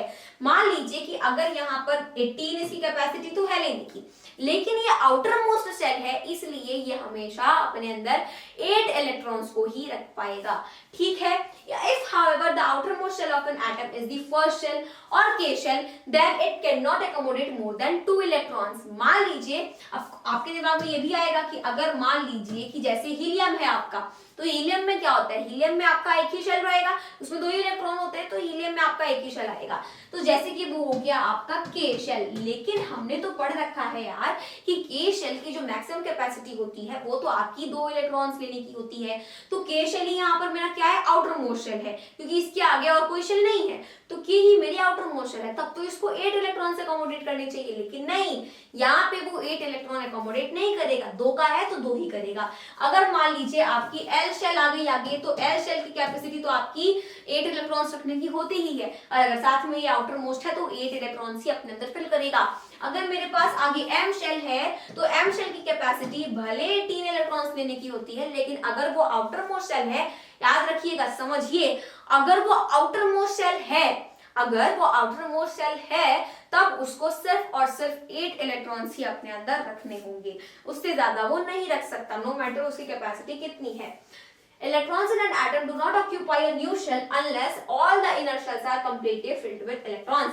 जब तक अंदर वाली शेल्स जो है वो completely पूरी तरीके से इलेक्ट्रॉन से फिल नहीं हो जाती, तब तक वो कोई नई शेल अकोमोडेट नहीं कर सकता, नई शेल ऑक्यूपाई नहीं करेगा कभी भी एटम। जैसे मान लीजिए ये मेरा क्या हो गया, न्यूक्लियस हो गया, आपने क्या करा, के शेल को भर दिया, एल शेल को खाली छोड़ दिया, आपका मन कर रहा था, एम शेल में आपने, मतलब क्या हुआ कि एम शेल में आपने इलेक्ट्रॉन्स को फिल कर दिया। तो जैसे कि आपकी के शेल भरी हुई है, एम शेल भरी हुई है, एन शेल नहीं भरी हुई है, तो जो आपका इलेक्ट्रॉन होगा वो कोई नई शेल, जैसे कि एन शेल है तो एन शेल को ऑक्यूपाई नहीं करेगा, अंदर वाली जो शेल्स है वो कंप्लीटली फिल होनी चाहिए। जैसे अगर इसी कैपेसिटी है 8 इलेक्ट्रॉन्स लेने की और आपने इसमें 6 ही भर रखे हैं, तभी भी ये आगे कोई नई शेल को ऑक्यूपाई नहीं करेगा, अंदर वाली पूरी फिल हो गई, बस अब खचाखच जगह नहीं है, तभी वो आगे किसी नई शेल को ऑक्यूपाई करेगा, अदरवाइज नहीं करेगा। तो अगर हम फर्स्ट 20 एलिमेंट्स का इलेक्ट्रॉनिक कॉन्फ़िगरेशन देखें तो सबसे पहले हमारा आता है हाइड्रोजन, ठीक है, इसका एटॉमिक नंबर है 1, तो इसमें नंबर ऑफ इलेक्ट्रॉन्स कितने होंगे, 1। तो इसका इलेक्ट्रॉनिक कॉन्फ़िगरेशन कैसे होगा, बिल्कुल इसी तरीके से होगा। देखिए अगर आपको करना है तो आप ऐसे कर सकते हैं KL, अगर आपको करना है तो आप ऐसे कर सकते हैं KLMN। K का होता है यहाँ पे 2, L का होता है 8, M का होता है 18 और N का होता है 32। तो अगर आप ऐसे लिखते हैं तो देखिए यहाँ पे हाइड्रोजन का इलेक्ट्रॉन कॉन्फ़िगरेशन 1 होगा, क्योंकि इसमें एक ही इलेक्ट्रॉन था, सबसे पहले के शेल में फिल करेंगे तो 1 लिख देंगे। हीलियम का देखिए इसका एटॉमिक नंबर है 2, यानी कि इसमें 2 इलेक्ट्रॉन होंगे, तो के शेल में हमने भर दिया 2। अब उसके बाद लिथियम देखिए 3 है, तो हमने क्या करा, के शेल में मैक्सिमम 2 आ सकते हैं, तो हमने यहाँ पर लिखा 2 एंड देन बचा 1, तो एल शेल में कर दिया 1, तो 2,1 हो गया इसका इलेक्ट्रॉनिक कॉन्फ़िगरेशन। अगर मान लीजिए मुझे फास्फोरस का करना है, तो फास्फोरस का जो एटॉमिक नंबर है वो है 15, यानी कि इसमें कितने इलेक्ट्रॉन्स होंगे, 15 इलेक्ट्रॉन्स होंगे। अब सबसे पहले के शेल की कैपेसिटी है 2 इलेक्ट्रॉन्स की, तो हम यहाँ पर लिखेंगे 2।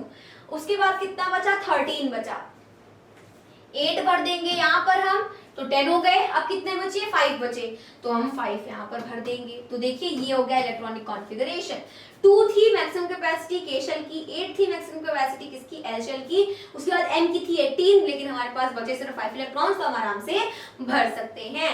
तो मेरा क्या हो जाएगा, मेरा हो जाएगा यहाँ पे 2, 8, 5 इसका इलेक्ट्रॉनिक कॉन्फ़िगरेशन।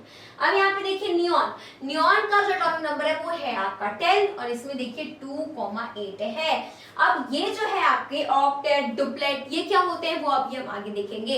इन सभी को बोल्ड करके लिखा गया है, हीलियम को हो गया, और साथ में आपका नियॉन को और आर्गन को। आर्गन अगर हम देखें तो इसका एटॉमिक नंबर होता है 18 और इसका इलेक्ट्रॉनिक कॉन्फ़िगरेशन 288 हो गया।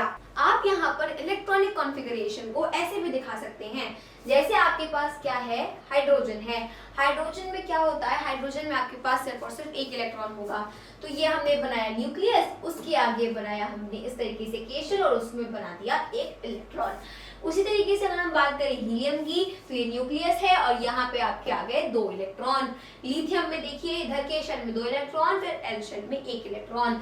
वैसे ही बेरिलियम में देखिए आपके पास इधर 2 हैं, इधर 2 हैं। बोरॉन में देखिए इधर 2 हैं, इधर 3 हैं। कार्बन में देखिए इधर 2 हैं और इधर आपके 4 हैं, तो 6 हो गया। नाइट्रोजन में देखिए 1, 2, 3, मतलब 2 आपके हो गए के शेल में, 1, 2, 3, 4, 5 हो गए आपके किसमें, एल शेल में। ऑक्सीजन देखिए इधर 2 हो गए, इधर 1, 2, 3, 4, 5, 6, 6, 2, 8 हो गए। उसी तरीके से देखिए फ्लोरीन का 1, 2 के शेल में, फिर 1, 2, 3, 4, 5, 6, 7 हो गए आपके एल शेल में। एल शेल की कैपेसिटी वैसे भी 8 इलेक्ट्रॉन्स की होती है। ऐसे ही देखिए नियॉन का, तो नियॉन में भी इसी तरीके से है। वैसे ही आपका सोडियम में है, मैग्नीशियम में है, एल्युमिनियम में है, सिलिकॉन में है, फास्फोरस में है, उसके बाद सल्फर में है, देन क्लोरीन में है, उसके बाद आर्गन में भी है। ठीक है, तो इस तरीके से भी आप इलेक्ट्रॉनिक कॉन्फ़िगरेशन को लिख सकते हैं। अब आगे हम बात करेंगे एक हमारे नए टॉपिक की जिसका नाम है वैलेंसी। अब वैलेंसी क्या होती है, जैसे कि हमने चैप्टर नंबर 3 में थोड़ा बहुत पढ़ा था वैलेंसी के बारे में। यहाँ पर देखिए वैलेंस इलेक्ट्रॉन्स और valency electrons. The electrons present in the outermost shell of an atom are known as valence electrons or valency electrons because they decide the valency combining capacity of the atom। देखिए valency मतलब क्या होता है, combining capacity.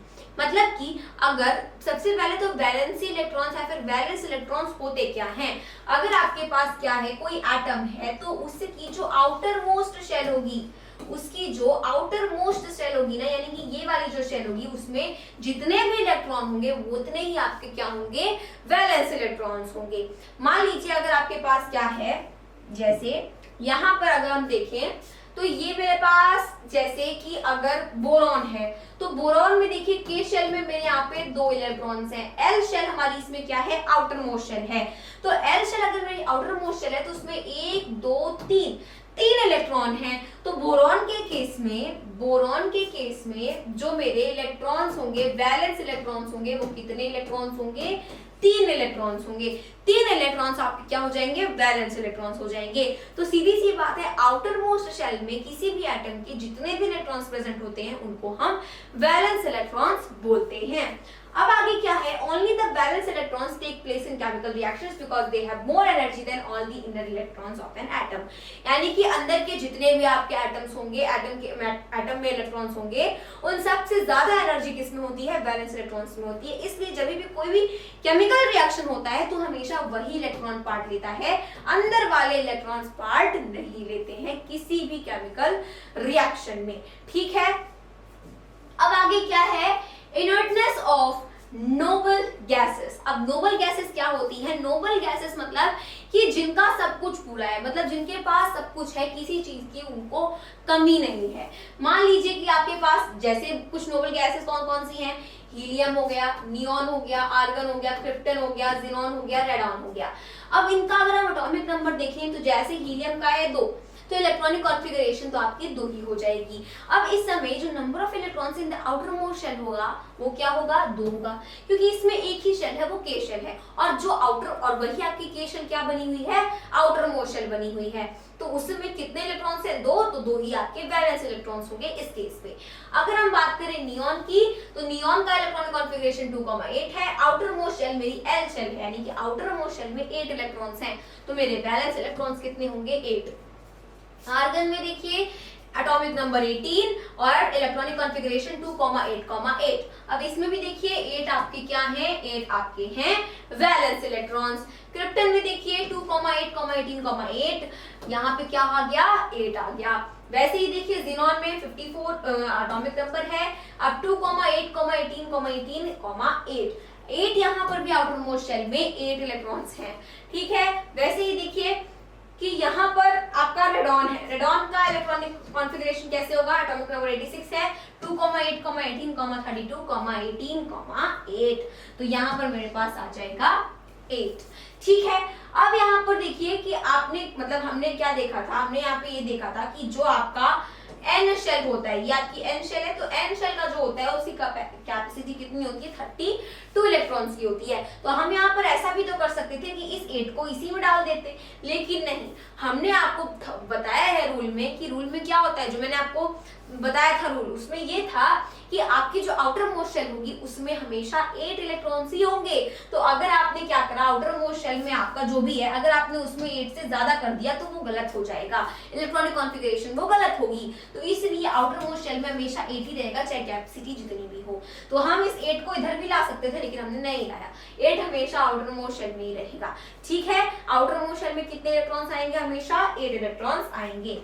अब आगे देखिए, all the noble gases have completely filled outermost shells। देखिए noble gases की एक खासियत होती है कि उनकी जो आउटर मोस्ट शेल होती है वो कंप्लीटली फिल होती है। आउटर मोस्ट शेल में कंप्लीटली यानी फिल मतलब कि आउटर मोस्ट शेल में मैक्सिमम 8 नंबर ऑफ इलेक्ट्रॉन्स आ सकते हैं, तो उनके पास पूरे 8 के 8 इलेक्ट्रॉन्स होते हैं। अब अगर कभी भी क्या है कि 8 इलेक्ट्रॉन्स हो रहे हैं किसी भी आउटर मोस्ट शेल में किसी भी एटम के, तो उसको हम ऑक्टेट ऑफ इलेक्ट्रॉन्स बोलते हैं कि ऑक्टेट पूरा है।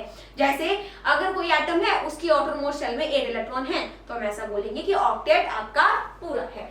The atoms having 8 electrons or octet of electrons in their outermost shell are very stable and hence chemically unreactive। देखिए ये जो आपकी नोबल गैसेस होती हैं ये आपकी केमिकली क्या होती हैं, अनरिएक्टिव होती हैं, मतलब कोई रिएक्शन इसमें नहीं होता, क्योंकि ये क्या होती हैं, बहुत ही ज्यादा स्टेबल होती हैं, इसलिए केमिकली अनरिएक्टिव होती हैं। क्योंकि इनके पास पूरे के पूरे 8 इलेक्ट्रॉन्स होते हैं इसलिए ये बहुत ही ज्यादा स्टेबल होते हैं। To have 2 electrons in the outermost K shell is known as duplet of electrons। देखिए डुप्लेट ऑफ इलेक्ट्रॉन्स हम कब कहेंगे, जब हमारी जो आउटर मोस्ट शेल है वो सिर्फ K शेल ही है, मतलब आउटर मोस्ट शेल में आपके पास K शेल ही है, उसके अलावा और कोई शेल ही नहीं है, आपके पास सिर्फ और सिर्फ K शेल है और उसमें वो 2 इलेक्ट्रॉन्स आपके कंप्लीट हैं, 2 इलेक्ट्रॉन्स वो आपके क्या है, कंप्लीट है, तो हम क्या बोलेंगे, डुप्लेट ऑफ इलेक्ट्रॉन बोलेंगे। जैसे कि आपके किस में होता है, हीलियम में होता है। हाइड्रोजन में अगर हम देखें तो हाइड्रोजन में जो K शेल होती है उसमें एक ही इलेक्ट्रॉन होता है, तो हम उसको नहीं बोलेंगे डुप्लेट पूरा है, हम उसको क्या बोलेंगे, हम उसको बोलेंगे यहाँ पे अगर हीलियम है और उसमें मैंने 2 इलेक्ट्रॉन डाल दिए तो वो मेरा डुप्लेट कंप्लीट हो जाएगा, ठीक है। और डुप्लेट हम हमेशा कब कहेंगे, जब मेरे पास सिर्फ और सिर्फ K शेल है, K शेल के अलावा और कोई शेल नहीं है, आउटर मोस्ट शेल के नाम पे सिर्फ मेरे पास K ही है, तब ही हम उसको बोलेंगे डुप्लेट। नेक्स्ट क्या है, कॉज ऑफ केमिकल कॉम्बिनेशन। अब जो यहाँ पर केमिकल कॉम्बिनेशन है, मतलब कि हमें पता है कि एटम्स क्या करते हैं, कंबाइन होते हैं, तो ये चीज जो होती है वो आखिर क्यों होती है, इसका रीजन क्या है, तो बहुत ही सिंपल सा रीजन है, स्टेबिलिटी अचीव करने के लिए। स्टेबिलिटी अचीव करने के लिए एटम क्या करते हैं, कंबाइन करते हैं। जैसा कि हमने चैप्टर नंबर 3 के भी स्टार्टिंग में पढ़ा था कि मोस्टली जो एटम्स होते हैं वो कंबाइंड स्टेट में एग्जिस्ट करते हैं, वो फ्रीली एग्जिस्ट नहीं कर सकते। लेकिन अभी हमने पढ़ा है ना पीछे नोबल गैसेस के बारे में, तो नोबल गैसेस जो होती हैं वो फ्रीली एग्जिस्ट करती हैं, नोबल गैसेस को कंबाइन होने की कोई जरूरत नहीं होती है। देखिए आगे हम आराम से समझेंगे, यहाँ समझिए नोबल गैसेस को कंबाइन होने की कोई जरूरत नहीं, वो फ्रीली स्टेट में एग्जिस्ट कर सकती हैं, पर मोस्ट ऑफ द जो गैसेस हैं, मोस्ट ऑफ द जो एटम्स हैं वो कैसे एग्जिस्ट करेंगे, कंबाइंड फॉर्म में एग्जिस्ट करेंगे, they can not exist in free state, ठीक है। तो वैसे ही स्टेबिलिटी अचीव करने के लिए ही जो आपके एटम्स होते हैं वो क्या करते हैं, कंबाइन करते हैं। तो कॉज ऑफ केमिकल कॉम्बिनेशन क्या होगा, फॉर अचीविंग स्टेबिलिटी। अब जो स्टेबिलिटी है इसको हम 3 तरीके से अचीव कर सकते हैं। अब वो 3 तरीके कौन से हैं, मेरे पास पहला तरीका है कि या तो मैं इलेक्ट्रॉन को लूज कर दूं, या तो इलेक्ट्रॉन्स को मैं क्या करूं, दे दूं, लूज कर दूं, या फिर मैं इलेक्ट्रॉन्स को गेन कर लूं। ये चीज हमने चैप्टर नंबर 3 में भी पढ़ी है थोड़ी बहुत। या फिर हम इलेक्ट्रॉन को गेन कर लें यानी कि ले लें, या फिर तीसरा मेरे पास ऑप्शन क्या है कि या तो हम इलेक्ट्रॉन्स को शेयर करें यानी कि आपस में बांट लें, शेयर कर लें, ठीक है, चल तू मेरे को दे मैं तेरे को देता हूँ, ये वो ये वो ये वो ये वो, ठीक है। तो यहाँ पे 3 तरीके हुए। पहला तरीका क्या है कि या तो लूज कर दे, दूसरा तरीका है या तो गेन कर ले, और तीसरा तरीका है या तो शेयर कर ले। तो आपका जो एटम है वो क्या हो जाएगा, स्टेबल हो जाएगा, ठीक है। तो वो एटम आपका स्टेबल होगा। अब आगे देखिए, मान लीजिए मेरे पास सोडियम है, इसका एटॉमिक नंबर क्या है, 11 है, इसका एटॉमिक नंबर 11 है जो कि हमें पता है। अब क्या करना है, अगर हम इसका इलेक्ट्रॉनिक कॉन्फ़िगरेशन देखेंगे तो देखिए K shell, L shell, M shell. K shell में 2 आ सकते हैं, L शेल में मेरे 8 आ सकते हैं, 8 2 10 बचा 1, M शेल में मैंने 1 डाल दिया, तो 2 8 1 इसकी क्या हो गई, इलेक्ट्रॉनिक कॉन्फ़िगरेशन हो गई। अब जैसा कि हमने बताया कि स्टेबिलिटी अगर अचीव करनी है तो आउटर मोस्ट शेल में क्या होने चाहिए, 8 इलेक्ट्रॉन्स होने चाहिए, ऑक्टेट आपका पूरा होना चाहिए। तो उसके लिए हम क्या करेंगे, 1 है मेरे पास, कितना कम पड़ रहा है, 7 कम पड़ रहा है, मतलब इसके पास क्या है, इसके पास है कि अगर ये क्या करे, अगर ये मान लीजिए कि 7 इलेक्ट्रॉन्स को गेन कर ले तो भी ये स्टेबिलिटी को अचीव कर लेगा, इसके पास आउटर मोस्ट शेल में 8 इलेक्ट्रॉन्स हो जाएंगे, ठीक है। या फिर इसके पास एक और तरीका है कि ये इस 1 इलेक्ट्रॉन को हटा ही दे यार, हटा ही दे, तो इसकी आउटर मोस्ट शेल क्या बन जाएगी, L शेल बन जाएगी, और उसमें 8 इलेक्ट्रॉन तो है ही है, तो इस वजह से वो क्या हो जाएगा, आपका स्टेबल हो जाएगा। तो यहाँ पर अगर हम देखें तो वो 1 इलेक्ट्रॉन को लूज कर सकता है अगर इस 1 इलेक्ट्रॉन को हटा दे, ठीक है। तो इजी कौन सा है, इजी कौन सा है, आप खुद से सोच करके बताइए। इजी हमारा है 1 इलेक्ट्रॉन को लूज कर देना। 7 इलेक्ट्रॉन को लेने में यार बड़ी मेहनत लगेगी, सबसे आसान होगा कि 1 इलेक्ट्रॉन को मैं दे ही देता हूँ अपनी मर्जी से, तो वो इजी होगा। इसलिए हम क्या करेंगे, ये वाला मेथड सेलेक्ट करेंगे, 1 इलेक्ट्रॉन को हम लूज करेंगे। ऐसे ही अगर हम बात करें मैग्नीशियम की, मैग्नीशियम का एटॉमिक नंबर होता है 2। इलेक्ट्रॉनिक कॉन्फ़िगरेशन देखें KLM, के शेल में 2 डाल दिया, एल शेल में 8 डाल दिया, 8 2 10 और एम में भी 2 डाल दिया 11। ये हो गई आपकी इलेक्ट्रॉनिक कॉन्फ़िगरेशन। अब अगर हम क्या करें, अगर मुझे इसको 8 बनाना है इस 2 को, तो हम क्या कर सकते हैं, 5 इलेक्ट्रॉन गेन कर सकते हैं। हम यहाँ पर 5 इलेक्ट्रॉन गेन कर सकते हैं। मेरे पास एक तरीका ये है, या तो मैं इन 2 इलेक्ट्रॉन को लूज कर दूं, एक तरीका ये है। तो ये 5 इलेक्ट्रॉन गेन करना है, 2 इलेक्ट्रॉन लूज करना है, तो इजी क्या होगा, 2 इलेक्ट्रॉन को लूज करना। तो यहाँ पर ये वाला सेलेक्ट किया गया था, 1 इलेक्ट्रॉन को लूज करना, यहाँ 2 इलेक्ट्रॉन को लूज कर दिया जाएगा। ठीक है। अब ऐसे ही अगर मान लीजिए मेरे पास क्या है, कार्बन है, तो कार्बन का अगर हम देखें तो उसका एटॉमिक नंबर 6 होता है। इलेक्ट्रॉनिक कॉन्फ़िगरेशन क्या हो जाएगी, 2 and then 4, K shell then L shell, तो 2 और 4 हो जाएगी। तो कार्बन के केस में उसको अपना ऑक्टेट पूरा करने के लिए क्या करना पड़ेगा, 4 इलेक्ट्रॉन को गेन करना पड़ेगा, तब 4 और 4 क्या हो जाएंगे, 8 हो जाएंगे। तो 4 इलेक्ट्रॉन उसको गेन करना पड़ेगा, और यहाँ पे उसके पास 4 है आउटर मोस्ट शेल में। इस केस में वो क्या करेगा कि 4 इलेक्ट्रॉन को वो शेयर करेगा। 4 इलेक्ट्रॉन को शेयर करेगा, या मतलब कि जो दूसरे एटम होंगे उनमें 4 इलेक्ट्रॉन वो शेयर कर लेगा, क्योंकि इसके पास पहले से 4 है, इसको 4 ही गेन करना है, तो वो 4 दूसरे वाले एटम से शेयर कर लेगा। तो इस केस में क्या होगा, 4 इलेक्ट्रॉन को शेयर करा जाएगा, शेयरिंग इसमें होगी। तो देखिए ये आपका हो गया लूज का, ये भी हो गया लूज का, और ये हो गया आपका किसका, शेयर का। अब एक हम गेन का देखते हैं। तो मान लीजिए मेरे पास क्लोरीन है, इसका इलेक्ट्रॉनिक कॉन्फ़िगरेशन मतलब इसका एटॉमिक नंबर 17 होता है। तो इसका अगर हम इलेक्ट्रॉनिक कॉन्फ़िगरेशन देखेंगे तो के शेल में मेरे पास 2 आ गए, एल शेल में मेरे पास 8 आ गए, एम शेल में मेरे पास कितने बचे, 7। ठीक है, 8 2 10 10 7 17। तो मेरे पास क्या हो गया, 2 8 7 इसका इलेक्ट्रॉनिक कॉन्फ़िगरेशन हो गया। अब अगर इसका ऑक्टेट पूरा करना है, यानी कि इसको स्टेबिलिटी अगर अचीव करनी है, तो इसके पास भी 2 ऑप्शन है। या तो ये क्या करे, या तो ये 1 इलेक्ट्रॉन को गेन कर ले, 1 इलेक्ट्रॉन को या तो ये गेन कर ले, या तो एक काम करे ये 7 इलेक्ट्रॉन को लूज कर दे। ऐसा भी तो हो सकता है, 1 इलेक्ट्रॉन को गेन कर ले और 7 इलेक्ट्रॉन को लूज कर दे, तो भी इसके पास ऑक्टेट इसका पूरा हो जाएगा। तो 7 इलेक्ट्रॉन मतलब ज्यादा निदान करना पड़ेगा थोड़ा, तो इसमें थोड़ा सा मतलब ऐसे दिल पे पत्थर रखना पड़ेगा, थोड़ा मतलब भारी भारी फील होगा। तो 7 इलेक्ट्रॉन को लूज करना उतना आसान नहीं है जितना सिर्फ 1 इलेक्ट्रॉन को गेन करना है। बस 1 ही इलेक्ट्रॉन को गेन करना है, और यहाँ पे 7 को लूज करने की बात हो रही है, तो ये थोड़ा सही है। तो यानी कि यहाँ पे क्या होगा, यहाँ पे जो क्लोरीन है वो 1 इलेक्ट्रॉन को गेन करेगा, ताकि उसका ऑक्टेट पूरा हो सके और वो स्टेबिलिटी अचीव कर सके। तो इस तरीके से यहाँ पे 3 केसेस थे। या तो क्या कर सकते हैं एटम्स, या तो एटम्स अपने आउटर मोस्ट शेल में 8 इलेक्ट्रॉन्स को कंप्लीट करने के लिए, यानी कि स्टेबिलिटी अचीव करने के लिए, या तो कुछ इलेक्ट्रॉन लूज कर सकते हैं, या तो कुछ इलेक्ट्रॉन गेन कर सकते हैं, या तो कुछ इलेक्ट्रॉन को वो शेयर कर सकते हैं। अब हम बात करते हैं वैलेंसी ऑफ इलेक्ट्रॉन्स की। वैलेंस इलेक्ट्रॉन्स हम समझ चुके हैं, वैलेंसी ऑफ इलेक्ट्रॉन्स कैसे समझेंगे। देखिए अगर मान लीजिए कि मेरे पास क्या है, मेरे पास सोडियम है जैसे कि मैंने बताया, तो वैलेंसी ऑफ इलेक्ट्रॉन क्या होगा। जैसे अगर मान लीजिए कि इसको क्या करना पड़ रहा था, इसके पास 2 ऑप्शन थे, या तो ये 7 इलेक्ट्रॉन को क्या कर ले, गेन कर ले, या तो ये 1 इलेक्ट्रॉन को क्या करे, लूज कर ले। तो इजी ऑप्शन था लूज करना। तो ये जो 1 होगा ना, 1 जो होगा ना, वो इस एलिमेंट की मतलब कि सोडियम की क्या होगी, वैलेंसी होगी। 1 क्या होगी, सोडियम की वैलेंसी होगी। सिमिलरली अगर मैं बात करूं क्लोरीन की, तो इसके पास भी 2 ऑप्शन थे, इसके पास भी 2 ऑप्शन थे। या तो ये क्या कर सकता था, या तो ये 1 इलेक्ट्रॉन को गेन कर सकता था, या तो इसके पास ऑप्शन थे कि ये 7 इलेक्ट्रॉन को लूज कर सकता था, तो इजी था गेन करने वाला। तो ये जो 1 होगा वो इसकी क्या हो जाएगी, वैलेंसी हो जाएगी, इसकी क्लोरीन की। इसके लिए एक बहुत ही अच्छा सा रूल है जो कि आपकी बुक में गिवन है। वो रूल भी आइए देखते हैं क्या है।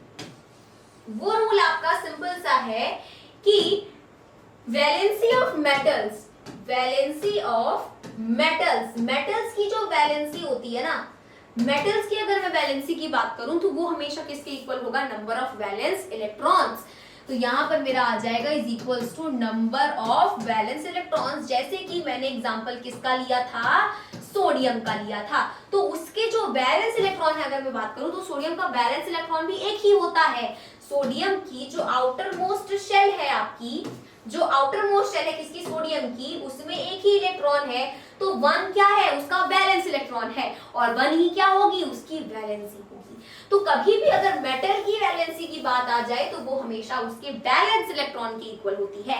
और अगर मैं बात करूं वैलेंसी ऑफ नॉन मेटल की, वैलेंसी ऑफ नॉन मेटल की, जैसे कि मेरे पास था क्लोरीन, तो वो क्या होता है, वो आपका होता है 8 minus number of valence electrons, यानी कि जो वैलेंस इलेक्ट्रॉन्स हैं उनको 8 में से माइनस कर दीजिए, आपकी आ जाएगी वैलेंसी किसकी, नॉन मेटल्स की। जैसे मेरे पास क्लोरीन था तो मेरे पास 2 है, देन मेरे पास 8 है, देन मेरे पास 7 था।